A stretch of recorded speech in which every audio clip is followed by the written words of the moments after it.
Muito bem, é hora de conversar mais uma vez com essa figura maravilhosa, jornalista, colunista da Folha, competentíssima. Uma alegria enorme conversar com você, Cristina Serra. Você está bem? Eu tô bem, Mário. E você? Como é que você tá? Estamos aqui sobrevivendo, na luta, sem desistir nunca, hora nenhuma. É isso aí. Vamos em frente. Eu Uma estava. alegria muito grande estar aqui, viu? Isso. Cristina, eu estava vendo aqui trecho de um artigo seu. Bolsonaro em necrose eleitoral. Olha, a entrada de Sérgio Moro como candidato, no meu entendimento, muda bastante o panorama eleitoral como um todo. No domingo, Dória ganhou as prévias, mas foi ali apertado e não sei se ele mantém a unidade do partido. E aí, você que é quem acompanha, sabe, nos ajuda, me diga aí, como é que você está vendo tudo, Cristina? Mário, bom, o jogo está começando, né?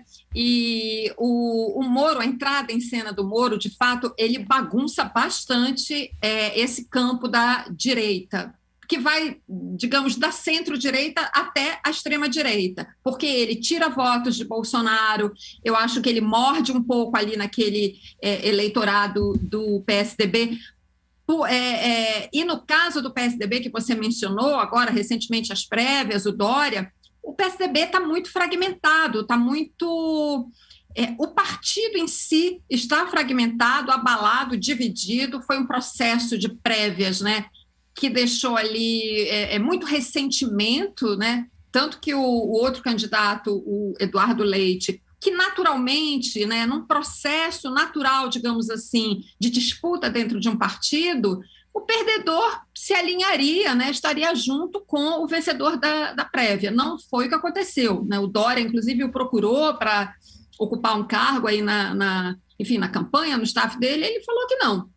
Então, o PSDB, que já vem passando por um processo, né, desfacelamento, desde o golpe de 2016, o papel do Aécio nisso tudo, o PSDB, a situação dele interna já é bem complicada e em confronto com o Moro, né, se a gente considerar esse cenário aí da direita, o Moro tira votos ali do PSDB. Agora, de fato, eu acho que está convergindo nesse campo que a gente está falando, né? O Moro vem com uma presença na mídia muito forte, com uma agenda que todo dia praticamente você vê uma notícia sobre ele na grande mídia. Não que a mídia precise, digamos assim, de um gancho, né, de um motivo específico para falar dele, mas ele está com essa agenda. Se filiou ao Podemos, depois veio a filiação do Santos Cruz, agora lançou um livro, quer dizer, porque esse momento agora é crucial para o Moro, eu vejo, para aumentar a sua pontuação nas pesquisas, né? Se ele consegue se colocar como candidato dentro desse campo com maior pontuação, é natural que determinadas forças converjam para ele e ele se afirme, então, como esse candidato deste campo. Agora, o Bolsonaro não vai deixar de ser candidato. Então, digamos assim, Moro se afirmando sobre os demais candidatos, ou pré-candidatos, da chamada terceira via, aí a disputa dele creio, com Bolsonaro. Agora, eu acho que tem uma questão aí nessa candidatura do Moro, que é o seguinte, nós temos um candidato de situação, que é o presidente. Temos um candidato de oposição, que é o Lula. Então, são personas eleitorais claramente definidas. O Moro é o quê? Ele é um candidato de oposição ao Bolsonaro?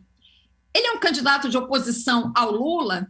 Então, eu acho que o desafio dessa candidatura é encontrar essa persona, né? Isso eu acho que acho que será o maior desafio dele como candidato. Como é que ele vai se apresentar ao eleitor? Não é o maior desafio, é um dos desafios, porque, evidentemente, uma campanha você tem que ter uma base de apoio, um arco de alianças que ele está ainda longe de construir. O partido Podemos, enfim, é um partido sem capilaridade, sem muita expressão. Então, ele tem, na verdade, vários desafios. Mas o que eu quis dizer é que, neste momento específico, ele precisa, primeiro, pontuar de uma forma significativa nas pesquisas, né, aparecer, e ele precisa construir uma persona de campanha eleitoral. Né? O público, o eleitor, precisa saber que candidato é esse. Nas eleições, a gente tem tradicionalmente duas candidaturas, uma de situação, uma de oposição. A partir daí, né, você tem essa definição desses dois campos, né, de uma forma simples assim, é o que define uma campanha eleitoral, é o que define a base de apoio que cada um desses candidatos vai construir. E eu vejo o Moro como um personagem ainda sem essa definição. Cristina, eu concordo inteiramente. Inclusive, ele sofreu bastante com a nulidade dos julgamentos dele, a exposição dele com o Ministério Público, a República de Curitiba, etc. Mas ele, me parece assim, que ele quer se colocar no sentido de pegar os votos de pessoas que votaram em Bolsonaro e que não querem mais votar. Né? Bolsonaro não entregou, não foi aquilo que a maioria que votou nele, boa parte de quem votou em Bolsonaro não votou nele por ser contra o PT. Eu acho que ele vai pegar um filão desse. Agora, como é que fica, por exemplo, Ciro Gomes nessa história que vinha ali chegando no terceiro lugar?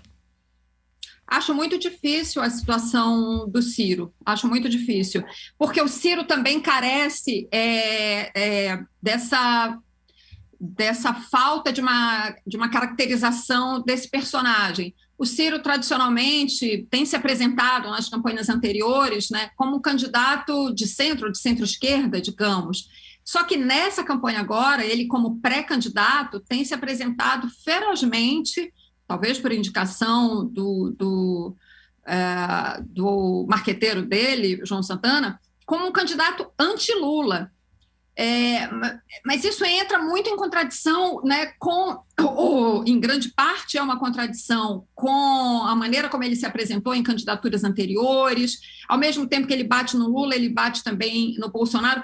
Ou seja, essa coisa da terceira via, né, é uma coisa muito disforme, né? Eu acho difícil até para o eleitor perceber, afinal, o que é o candidato da terceira via, entende? Eu estou tentando, assim, analisar friamente, do ponto de vista de análises eleitorais que eu tenho lido e a experiência de campanhas anteriores. Uhum. O eleitor precisa identificar aquele candidato. Mas vem cá, ele é um candidato de oposição ou ele apoia, o que ele apoia? Isso o Ciro está perdendo, do meu ponto de vista, a percepção que eu tenho. Ele não consegue se apresentar claramente para o eleitor, eu creio. Que fica difícil porque ele cada hora vai para um lado, ele pesa a mão uma hora contra o Lula. Enfim, eu acho que ele é o grande prejudicado e acho que em algum ponto da campanha, me parece, acho difícil ele sustentar essa candidatura com um percentual de largada na campanha eleitoral tão pequeno como as pesquisas estão indicando. Voltando a falar no Moro, rapidamente, aquilo que você mencionou, sem dúvida que o Moro vai tirar votos do Bolsonaro. Então, você tem esse campo da direita também fragmentado entre Bolsonaro, entre Moro, entre Dória e mais alguns nomes que possam eventualmente surgir. Creio que nesse momento agora, o Moro tira votos do Bolsonaro e do Dória, e com isso ele reforça a pontuação dele, E isso é ruim para o Bolsonaro, porque uma subida do Moro, eu acho que implica uma diminuição dessa pontuação do Bolsonaro. Então, assim, é curioso porque em outros momentos, em outras campanhas eleitorais, a gente via uma divisão do campo da esquerda que agora a gente está vendo, na verdade, na direita, né, talvez. Ao mesmo tempo que você tem na esquerda, ao que tudo indica, se o noticiário estiver correto, me parece que sim, você vê pelo lado da esquerda ou da centro-esquerda, é sempre complicado a gente falar de rótulos, né? Mas, enfim, para facilitar a conversa, você vê esse movimento entre o ex-presidente Lula e o ex-governador Geraldo Alckmin, que eu acho que é a grande novidade que nós temos neste momento, nesse cenário de pré-campanha, porque o Moro já era esperado que ele fizesse um movimento político, né, na medida em que ele volta para o Brasil e indica que vai ser candidato. A grande novidade, para mim, é essa possibilidade de formação de uma grande frente ampla que é representada por esse movimento Lula-Alckmin, que a gente ainda precisa entender melhor o que está acontecendo. Isso é verdade. Agora, falando um pouco de João Dória, ele, na realidade, foi quem implodiu o PSDB. Você se lembra que ele foi candidato a prefeito, ganhou o primeiro turno, mas muito bancado por Geraldo Alckmin. E desde o primeiro momento, eu entrevistei ele várias vezes, eu dizia: João, você vai trair Alckmin. Não há hipótese de eu disputar nada contra ele, nenhuma prévia. Eu digo, bom, você pode ir para outro partido e aí você vai disputar. Não deu outra, né? Ele escorou o Alckmin, e aí começou a divisão do PSDB. Você vê, a velha guarda do PSDB tem muitas ressalvas em relação a ele, né? E o próprio Geraldo Alckmin nem falar.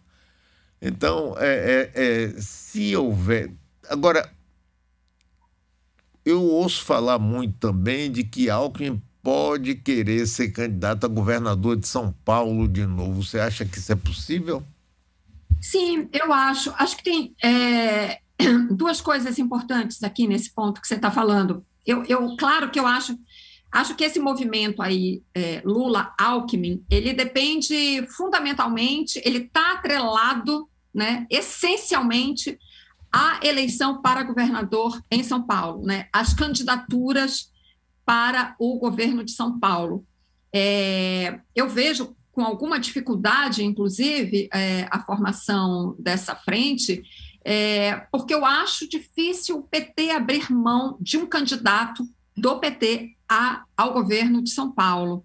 Então, acho que isso é um fator complicador, né? A gente sabe que em política as coisas não há nada que não possa ser conversado e que se possa chegar a um projeto político mais amplo, sobretudo num momento como esse que o Brasil atravessa.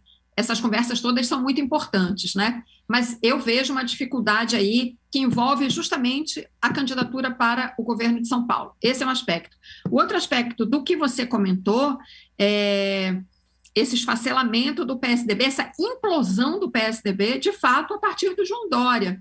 Eu não sabia que você tinha falado isso para ele. De fato, premonitório que você tenha dito isso, né? Agora eu vou te falar, vendo a política aí de uma forma macro, mais ampla, é uma pena que essa implosão do PSDB, né? Considerando o PSDB original, né? Com as lideranças que o formaram, um partido político com as características do PSDB original faz muita falta ao debate político, faz falta à democracia.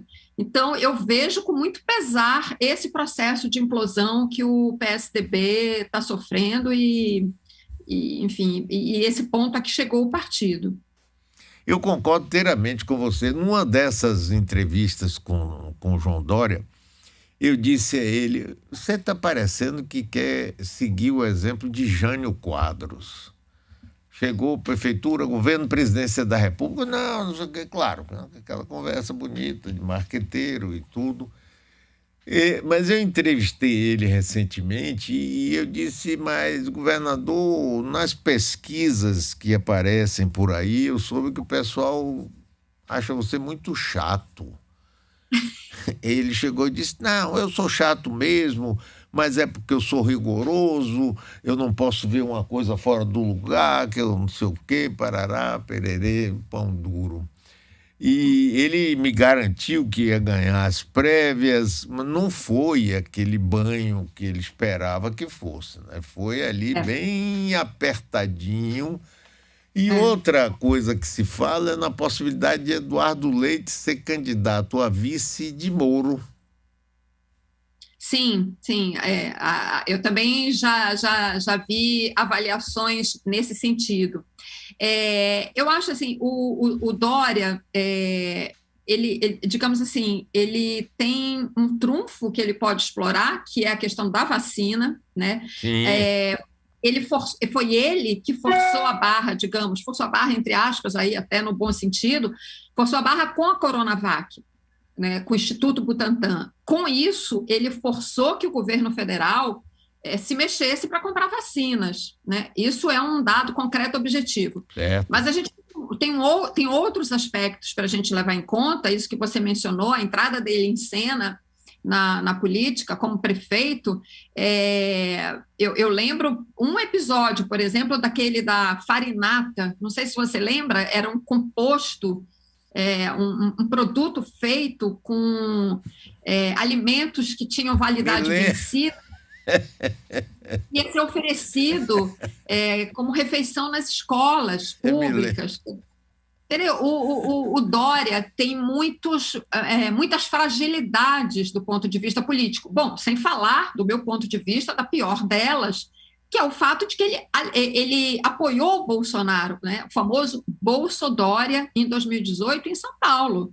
Né? E tudo bem, ele fez esse movimento, se afastou, e novamente essa questão da vacina é importante, mas a gente precisa também considerar, né, o histórico na sua inteireza, para entender esses movimentos do Dória. Eu acho que ele terá muitas dificuldades. O PSDB não é mais o partido que foi, com o tamanho que foi, né, com a estrutura, e acho que ele parte, né, de um patamar muito ruim, que é esse partido esfacelado com todos esses ressentimentos, e não acho, não é uma tarefa fácil ele conseguir se contrapor ao Moro como o candidato da terceira via. Me parece, neste momento, vendo o retrato deste momento, que o Moro está em vantagem em relação ao Dória. Eu concordo inteiramente com você. Eu estou conversando com Cristina Serra, jornalista, colunista da Folha. Moro a fraude. Você se lembra perfeitamente, todos nós, de como ele, num determinado momento, foi o grande herói nacional, né? Que Nossa, viajava para os Estados Unidos, para a Europa, para fazer palestras, e botava um boné para ficar sem as pessoas verem ele, assim, discreto, né? Não levava nem a cônjuge dele nas viagens. E a mídia, nossa grande mídia, botou ele lá no céu. E a gente viu que isso aí foi uma grande fraude que a gente. Será que as pessoas vão dizer assim, tá, ele cometeu isso tudo, mas ainda assim é muito melhor do que Bolsonaro. Então, nós não queremos Lula, nós não queremos PT, não queremos o roubo com essa história. E vamos então para Moro. Esse tipo de coisa pode acontecer, não pode, Cristina? sim, eu acho que o discurso dele vai ser ele, o marketing dele vai ser todo construído em cima disso, né? O problema é que fica difícil, é incoerente, né, da parte dele esse discurso anticorrupção, que é o eixo central da campanha dele, será, me parece, o eixo central da campanha dele, como ele já apontou naquele discurso de filiação ao Podemos e nas entrevistas que ele tem dado, é incoerente. Porque se ele fala tanto em combate à corrupção, ele foi ministro de um presidente que tem claros vínculos e conexões com esquemas criminosos, né? Um filho respondendo, tentando se safar de uma acusação gravíssima, que é o esquema das rachadinhas. Mas é o filho, não é o Bolsonaro. Não, não é só isso. Se você for se informar detalhadamente sobre o esquema das rachadinhas, você vê a presença de outras pessoas da família, ou próximas, muito próximas da família Bolsonaro, envolvidas no esquema, inclusive a segunda mulher do Bolsonaro, Ana Cristina Vale. Esse esquema das rachadinhas está muito bem explicado e delineado num trabalho jornalístico de excelência, que é um projeto chamado UOL Investiga, da jornalista Juliana Dalpiva, que se dedica a esse assunto já desde 2018. E ela mostra nessa reportagem, ela fez um podcast em que está muito bem explicado o papel de cada uma dessas pessoas no esquema.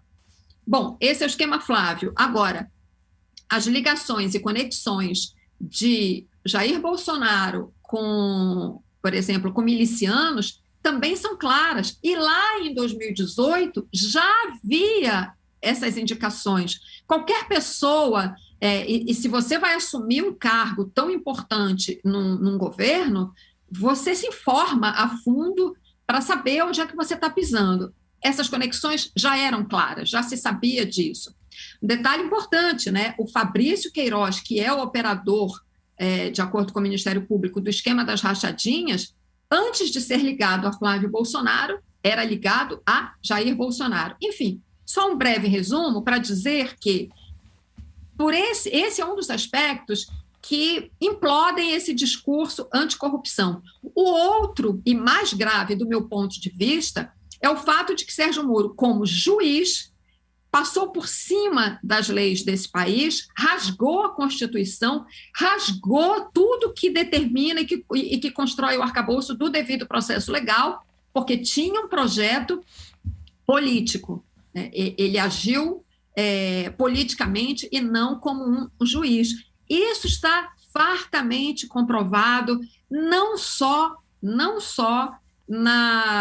no material que o hacker revelou, né, na chamada Vaza Jato, mas quem acompanhou os julgamentos sobre a suspeição de Moro na segunda turma e depois no plenário do Supremo Tribunal Federal,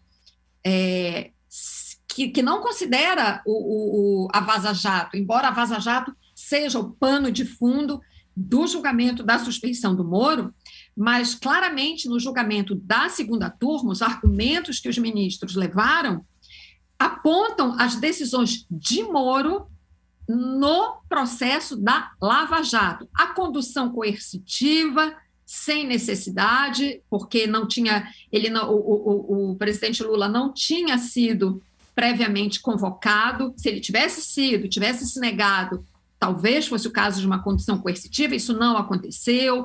O grampo dos advogados do ex-presidente Lula, o que é gravíssimo, isso é uma violência contra o Estado de Direito. Então, isso tudo, e eu estou resumindo aqui, muitos aspectos muito sérios, né, jogam por terra completamente esse discurso do combatente contra a corrupção, né? Então, eu acho que é um discurso que não se sustenta e isso vai aparecer na campanha eleitoral. Né? Ele agora, Moro lançou um livro agora em que ele tenta se justificar por que ele é ministro, mas pelo que eu li até agora de trechos, eu não li o livro inteiro, mas trechos publicados na imprensa, né, as justificativas dele não se sustentam absolutamente.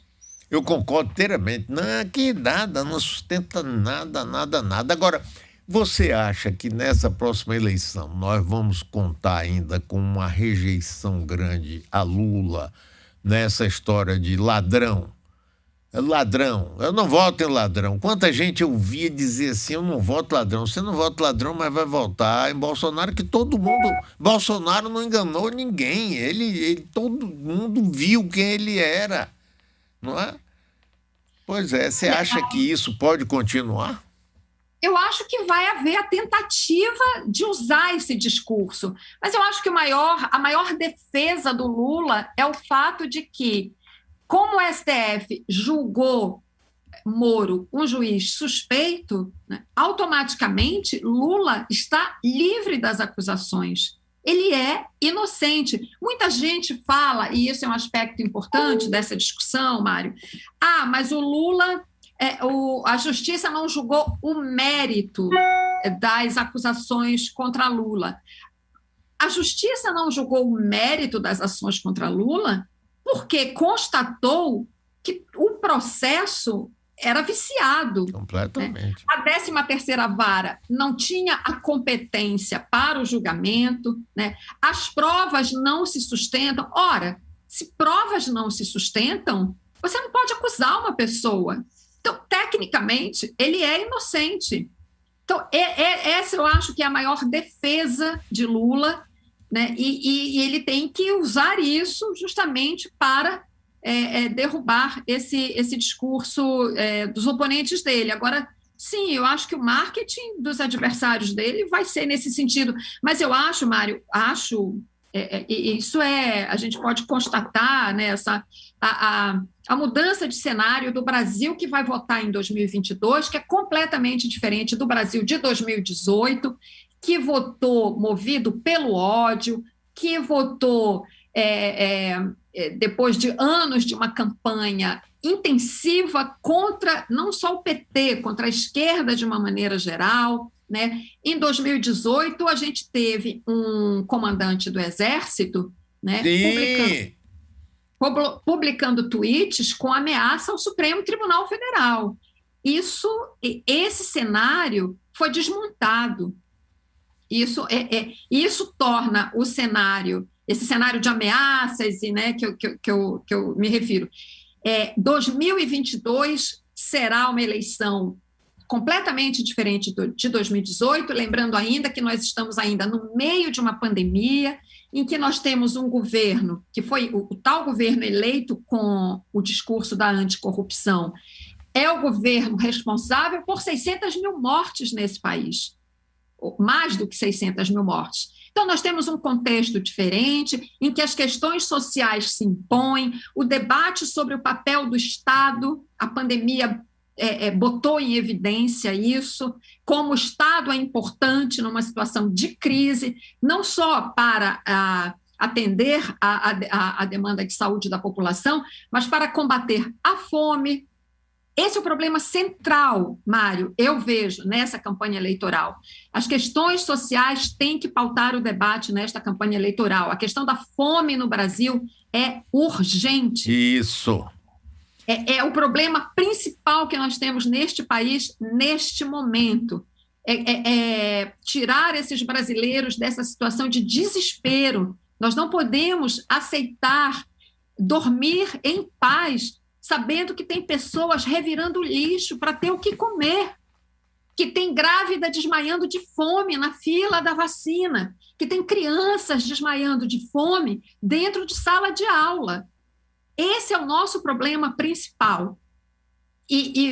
A campanha vai ter que abordar essa questão, os candidatos têm que dar solução a isso, e o próximo presidente que assumir tem que ter uma meta muito clara e rápida de tirar essas pessoas desse desespero. Cristina Serra, que bom conversar com você, minha amiga. Muitíssimo obrigado, viu? Parabéns pelo seu trabalho. E é muito bom para a gente, viu? Muito, muito obrigado. Tudo de bom para você, Cristina. Um abração. Muito obrigada, Mário, pela oportunidade. É sempre um prazer conversar com você. Bom dia. Bom dia.